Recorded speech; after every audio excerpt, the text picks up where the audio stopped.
দক্ষিণ কামৰূপৰ তিনি ভগ্নীৰ জিয়া যন্ত্ৰণাৰ কাহিনী মুখবধিৰ তিনি জীয়ৰীক লৈ অসহায় মাতৃ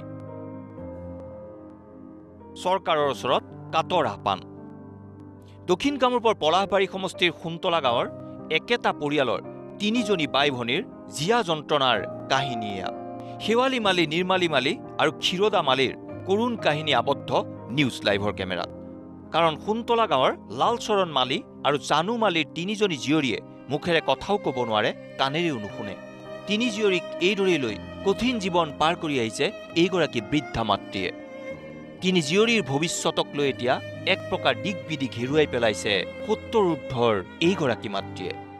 মৰে চাইছিলোঁ পৰ্দা বন্ধা বোলে গুৱাহাটী গৈ নিছিলোঁ বোলে জন্ম নৰা তাৰপিছত কি হ'ব উপায়টো নাই আৰু তাকে লৈ মই আছোঁ আৰু চৰকাৰৰ ভোটটো দিয়ে থাকোঁ তথাপি একোৱে নেদে চৰকাৰে তহঁতক সেইটো মই দুখ কৰোঁ এমাৰ মই দুৰ্ভাগ্য না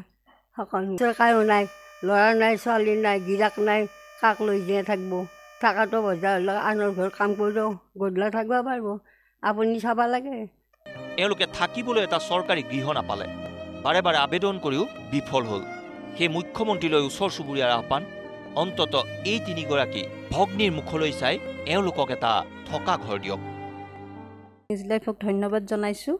এই তিনিজনী বাই ভনীয়ে সৰুৰ পৰাই মাতিব নোৱাৰে ক'ব নোৱাৰে শুনিও নাপায় বহুত দুখত সিহঁতে জীৱন কাটি আছে সিহঁতক মই এটাই অনুৰোধ কৰিছোঁ মুখ্যমন্ত্ৰী মহোদয়লৈ তেখেতসকলক যাতে এটা থকাৰ কাৰণে ঘৰৰ এটা ব্যৱস্থা কৰি দিয়ে সেয়ে মই আপোনালোকৰ অনুৰোধ কৰিছোঁ প্ৰশ্ন হয় চৰকাৰৰ বহু চৰ্চিত আঁচনিসমূহ কিয় নাপায় এনেবোৰ পৰিয়ালে